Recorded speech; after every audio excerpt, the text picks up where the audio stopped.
Hi, Duff here. I'm in the backyard again, and you may ask why. And it's because I am on a gimbal right now. One of the presents Cindy got me was a gimbal. I'm still messing with, obviously, to try to figure out.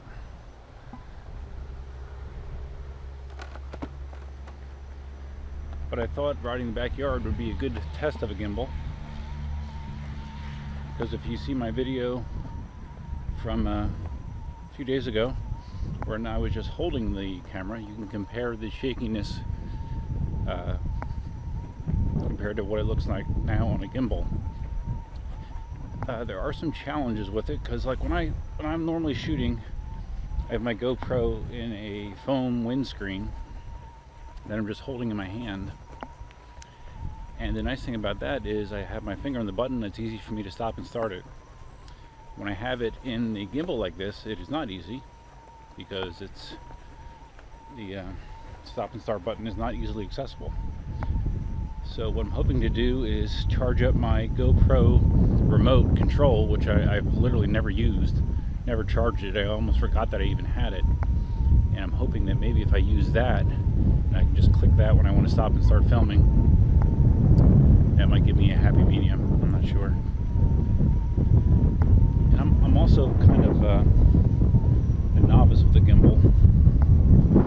As far as I know, there's different settings, you know, the different ways you can do the tracking, the orientation. I don't really understand what any of that does as far as what pitch and roll settings I should be using. Right now I just have it basically turned in a way that's more or less facing me. But like if I put it down like that,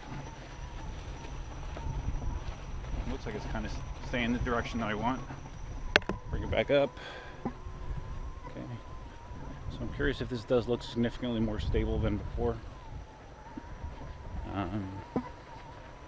It's kind of hard because I do still have the windscreen on here, the foam windscreen, so it's kind of jammed in there. So the foam sort of bunches up where the bracket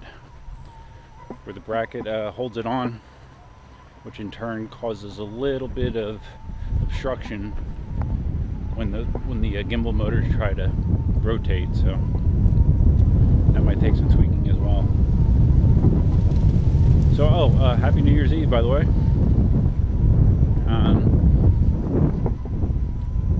Hopefully tonight, I believe we're going to be meeting up with Katie and I assume Daniel. We're going to ride around with some sparklers. And we should hopefully, wherever we wind up riding, we should be able to see the fireworks that they have by the coast. Maybe. We'll see. But I certainly wouldn't want to go into Naples conventionally with a car, because they estimate that there's going to be something like 25,000 people that show up for the fireworks. So I've done that once or twice on New Year's, and it's a freaking mess, man. Trying to get in there is a headache. Trying to get out of there is way worse. It literally took like an hour, I think, for me just to get out of the city limits when I went to these fireworks once before. It's kind of a pain in the ass. So, oh yeah, and with a gimbal too, I mentioned how I have the foam windscreen on the GoPro, and the reason for that is if you watch other guys that use gimbals for their rides, a lot of times the wind noise is really, really bad. And since I kind of like to talk while I'm riding, that just wouldn't work out very well for me. So I got to have some sort of windscreen on there. So just in case you were wondering. Oh, more news. More electric unicycle news. You might remember in the last ride around the yard, I said that I should be done buying wheels for a while, since I bought one for Katie, I bought one for Cindy. And, well, of course, I jinxed myself. What happened was we actually went out during the week after work to the school for Cindy to test, to start doing some more training on her wheel. You know, she's been getting more interested in doing so, which is awesome. So Katie and Daniel met us there. Katie brought her her InMotion V5F and Cindy was on her Gotway MCM4, and she was basically going around that fenced-in bike area that everyone else has learned on. You know, basically Katie, Daniel, and Randall all kind of had that click moment while they were doing that. So Cindy was doing that as well, and she was actually doing really well. She at first she went 10 feet without touching the fence, and then she went 20 feet without touching the fence, and then she went the long way in the fence and probably went about 30 or 35 feet without touching the fence.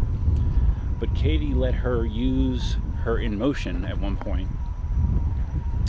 her InMotion wheel, and Cindy liked the way that felt much more than the MCM4. Main reason being the body of the InMotion is a lot thinner, or maybe not a lot, but it is thinner than the MCM4, and she just found it much more comfortable. And she did better when she was riding that. She was able to go further because at her very best, she actually pushed off the bike fenced-in area and rode free balancing down the sidewalk. I would say her total, she probably went at least 100 feet, maybe 125, and then grabbed the pole in front of the school. And she did that more than once. I think she did 2 or 3 times. And it was on the InMotion. So, after the ride, you know, I was very happy that she was doing well. And she was excited about how well she did. And she reiterated how the InMotion felt so much better to her than the MCM4. And you know, I've really been interested in getting Cindy to learn so she could ride with me, because I think it'd be fun and I think that she would really like it. So I said to her, well, I can always try to sell the MCM4 and buy another V5F. I still had some spare money sitting over in my PayPal account that could help defer most of the cost of it. So I told her I would do that. So I now bought another InMotion V5F from Jason at eWheels. Got a white one, Katie's is black. Got Cindy a white one, and it should arrive next week. As far as the MCM4 goes, it may sound ridiculous, but I think I'm going to just keep it. It's a backup wheel, and the riding experience is so much different than the M Super. I like riding it. You know, it's small, it's nimble. LED lights on it look really cool, and the sucker is fast. You know, for its size, for a 14-inch wheel, it's fast. It's the high-speed version, not the high torque, and you can definitely tell the difference. It doesn't take off fast, it doesn't brake real fast, but it'll cruise. It'll cruise damn close to 20 miles an hour, I believe. So yeah, I'll probably just wind up keeping it. Actually, I'm 95% sure I'll just keep it. So, anyways, now I should be done buying wheels. Seriously. Okay, so this has been enough constant jabbering. Hopefully, enough footage to give us an idea of how the gimbal works. And my right knee's a little sore, and bouncing around in the backyard isn't a good way to help that. So I think that's it for now. Again, hope everybody has a happy new year. We'll see you next year. Duckman out.